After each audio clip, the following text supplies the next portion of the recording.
नमस्कार। एक सवाल है, क्या ईमानदारी हमेशा जीतती है? आज हम एक ऐसी ही कहानी को समझने जा रहे हैं, एक ऐसी कहानी जो इस सवाल का जवाब तो देती है, लेकिन इसमें धोखा और चतुराई भी शामिल है। तो ये जो सवाल है ना, ये भूषण नाम के एक आदमी की कहानी के बिल्कुल सेंटर में है। उसकी यात्रा की शुरुआत तो होती है एक बहुत ही सीधे, ईमानदार कदम से, पर सवाल ये है कि क्या यही उसकी मंजिल भी होगी? तो चलिए कहानी में उतरते हैं। इसकी शुरुआत होती है एक ऐसे गांव से जो सूखे की मार झेल रहा है, एकदम तबाह हो चुका है। और यहीं रहता है भूषण, एक ऐसा आदमी जिसे जिंदा रहने के लिए अपना सब कुछ, अपना घर-बार छोड़कर काम की तलाश में निकलना पड़ता है। अब काम ढूंढते ढूंढते वो पहुंचता है एक अमीर किसान जगत सेठ के पास, और जगत सेठ उसे एक बहुत बड़ी जिम्मेदारी देते हैं। पता है क्या? 100 जानवरों की देखभाल, जिसमें 50 गायें थीं और 50 भैंसें। अब तनख्वाह की बात करें तो वो थी सिर्फ 200 रुपए महीना, लेकिन इसके साथ खाना और गौशाला में रहने की जगह भी थी। देखा जाए तो एक नई जिंदगी शुरू करने के लिए भूषण को भला और क्या चाहिए था? तो भूषण ने ना अपने काम में पूरी जान लगा दी, मतलब दिन रात एक कर दिया। और उसकी इस मेहनत का, इस लगन का फल बहुत जल्द उसे मिलने वाला था। और देखिए, मेहनत रंग लाई। भूषण की लगन देखकर जगत सेठ इतने खुश हुए, इतने ज्यादा इंप्रेस हुए कि उन्होंने सीधा उसकी तनख्वाह डबल कर दी, 200 से 400 रुपए। कह सकते हैं कि यह उसकी ईमानदारी का पहला बड़ा इनाम था।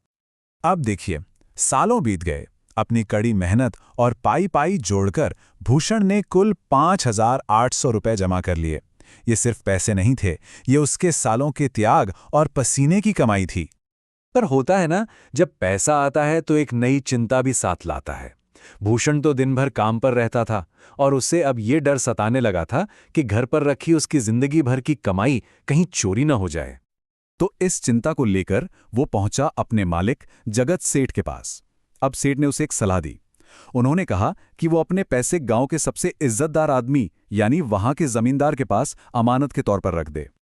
वक्त गुजरा। करीब 3 साल बाद जब भूषण को जमीन खरीदनी थी, तो वो अपनी बचत वापस लेने जमींदार के पास गया, और वहां उसे एक जबरदस्त झटका लगा। जमींदार ने पैसे देने से साफ साफ मना कर दिया। अरे पैसे देना तो दूर, जमींदार ने तो उसे पहचानने तक से इनकार कर दिया, और बड़ी चालाकी से पूछा, कोई कागज है तुम्हारे पास? वो अच्छे से जानता था कि कोई कागज है ही नहीं, क्योंकि यह सौदा तो सिर्फ भरोसे पर हुआ था। सोचिए, जब भूषण अपनी मेहनत की कमाई के लिए उसके सामने गिड़बिड़ाया, तो उस जमींदार को जरा भी रहम नहीं आया। उसने उल्टा भूषण को पिटवाकर बाहर फेंकवा दिया। अब इसी बुरी हालत में जगत सेठ ने भूषण को देखा।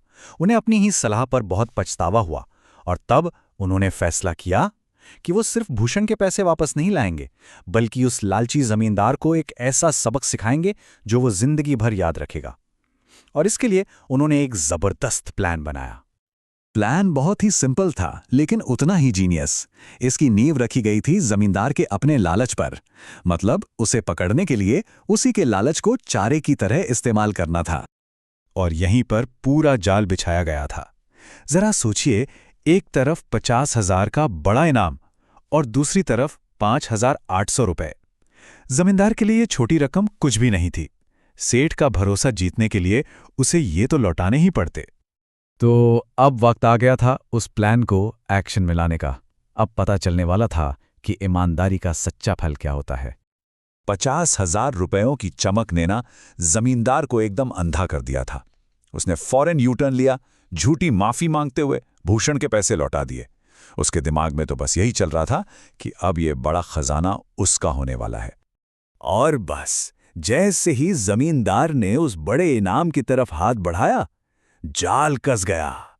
तभी सेठ का नौकर एक मैसेज लेकर आया कि सेठ जी, आपकी यात्रा तो कैंसिल हो गई है। बस फिर क्या था, जगत सेठ ने अपने 50,000 रुपए उठाए और वहां से चलते बने। तो अंत में क्या हुआ? लालच की वजह से जमींदार के हाथ कुछ नहीं लगा। ना तो उसे वो 50,000 रुपए मिले, और ऊपर से भूषण के 5,800 रुपए भी उसे अपनी जेब से देने पड़ गए। और आखिर में जगत सेठ ने भूषण से जो बात कही, वही इस पूरी कहानी का सार है, उसका निचोड़ है। उन्होंने कहा, जो ईमानदारी से कमाता है उसकी हमेशा रक्षा होती है, और जो हराम की कमाई पर जीता है वो कभी फलता फूलता नहीं है। ये कहानी हमें एक बहुत ही अहम सवाल पर लाके छोड़ देती है। देखिए, यहाँ जीत सिर्फ ईमानदारी की नहीं हुई, चतुराई की भी हुई। तो सवाल ये उठता है कि आज के इस शॉर्टकट वाली दुनिया में क्या आगे बढ़ने के लिए सिर्फ ईमानदार होना काफी है, या फिर उसके साथ साथ चतुर होना भी जरूरी है? सोचने वाली बात है।